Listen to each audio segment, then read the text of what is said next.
అందాల యువత నెత్తిన కిరీటం పెట్టిన నేరానికి ప్రముఖ అందాల దొంగ కృష్ణమూర్తికి ఆయన సతీమణి చీలా సౌ సత్యభామ ఆయన నెత్తిన ముళ్ళ కిరీటం పెట్టి కఠిన శిక్ష విధించింది.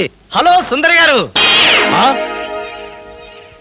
ఏమిటి రాత్రంతా మీ బెడ్రూమ్ లో లైట్ వెలుగుతూనే ఉంది? పాపం నిద్ర పట్టలేదా? ఈ రాత్రి ఏమిటి, మా పెళ్ళైనప్పటి నుంచి మా బెడ్రూమ్ లో లైటు హీరో గారి చచ్చింది గనక. కర్మండి కర్మ. అబ్బా, వయసు అయిపోయిన ఎలుగొడ్డుకి వయసులో ఉన్న జంకపిల్లకి ముడిపెడితే జీవహింస తప్ప పాపం ప్రాణానికి సుఖం ఎక్కడుంటుంది చెప్పండి? నువ్వు లోపలికి వెళ్ళు, నువ్వు ఇక్కడ ఉంటే చాలా డేంజర్. ముసిలి రాస్కెల్. ఏమండి ఉన్నారా? పారిపోతారనుకున్నానే. చా, నిన్నొదిలిపెట్టి నేనెక్కడికి పారిపోతాను బాబా? నువ్వు ముళ్ళ కిరీటం కాదు, దురద గుంటాకు దండేసి ఒంటి నిండా వాతలు పెట్టినా సరే నిన్ను వదిలిపెట్టి నేను ఎక్కడికి పారిపోను భామా. ఈ మాటలు నిజంగా మనసులోంచి వస్తున్నాయా? ఎంత మాట అన్నావు భామా. నేనెక్కడున్నా నా కళ్ళల్లో నీ రూపమే. వెన్నెల పరిచిన మల్లెల్లాంటి నీ శరీరం, నేరేడు కాయల్లాగా మిలమిలా మెరిసే నీ కళ్ళు, గోదావరి వంపుల్లాంటి నీ నడు, శంఖం లాంటి పూర్ణచంద్ర బింబం లాంటి. పాపం, ఎంతసేపు అలా కిరీటంతో ఉంటారో తీసేస్తాను. వద్దు మామా వద్దు, ఇది ముళ్ళ కిరీటమా? చచ్చా కాదు, మన ప్రేమ కిరీటం. ఉండని భామా, ఉండని ఉండని భామా, ఉండని. నాకే బాధగా ఉంది. అమ్మయ్యా. హలో సుబ్బారావు, రండి రండి. బాగున్నారా? అంతా మీ దయ. నా దయ ఉందండి. రాత్రి లక్కిడిపు ప్లాన్ చెప్పి మాకే సమస్య లేకుండా చేశారు. భలేవారండి, నా డ్యూటీ నేను చేశాను. డ్యూటీయా? భలేవారండి. లక్కిడిపులన్నింటిలోనూ మీ సీట్ నెంబరే వచ్చేటట్టు చేసి ఉండకపోతే మా క్లబ్ మెంబర్లంతా ఆ ఛాన్స్ కోసం కొట్టుకు వచ్చేవారనుకోండి.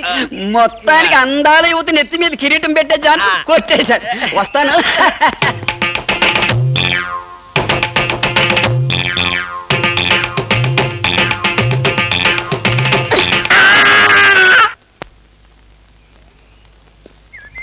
ఏమండి, బ్రీఫ్ కేస్ మర్చిపోయారు తెలుసా? తెలుసు, వెనకాలే నువ్వు తీసుకొస్తావని తెలుసు. వస్తే నిన్ను మరొక్కసారి చూడొచ్చు కదా అని మర్చిపోయాను. ఈ సరసాలకేం గాని ఆఫీస్కి వెళ్ళిన తర్వాత బ్యూటీ క్వీన్ గాని ఫోన్ చేశారో? బ్యూటీ క్వీన్ కి ఫోనా? ఇంత మంచి ఐడియా మనకు రాలేదేంటి? చేస్తే చేయను, నాకేం పని? అరే కొంచెం పోయిరా. అరే పెట్టబలే ఉందిరా. రారా. Hello baby. హాయ్ పాపా. కాలేజ్ పాపా, వేద కాలేజ్ ఎప్పుడు ఉండేదేగా? హాయిగా షికారు పోదామా? ఏం పాపా, జలసాగా ఒక మజా తాగి మజా చేసుకుందామా? ఏం మాట్లాడు? పువ్వు బాగుందా?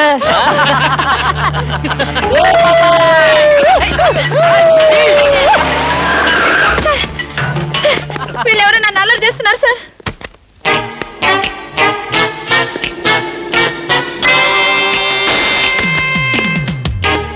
ఇన్స్పెక్టర్ గారా? ఆయన మాకు కావాల్సిన ఆయనలే.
తెలిసిన వాళ్ళ పైన అలా కొడతావింటే తెలిసిన వాడు కాబట్టి బాధేశాను రాస్గా. ఆడపిల్ల ఒంటరిగా కనిపిస్తే అల్లరి చేస్తారా? ఆడపిల్లలు కదా పాపం, చిన్న వయసు. ఆ? తప్పు చేసిన వాడు స్నేహితుడైనా బంధువైనా సరే వదిలిపెట్టేది లేదు. ఈ విషయం మరీ ఇంత ఆలస్యంగా చెప్పేది. ఆ చలా ఎలా ఉంది? బ్రహ్మాండంగా ఉంది, చాలా బాగుంది. ఒకసారి చూడొచ్చుగా. వస్తాలేరా వీలు చూసుకొని. అమ్ము, వీడితో చాలా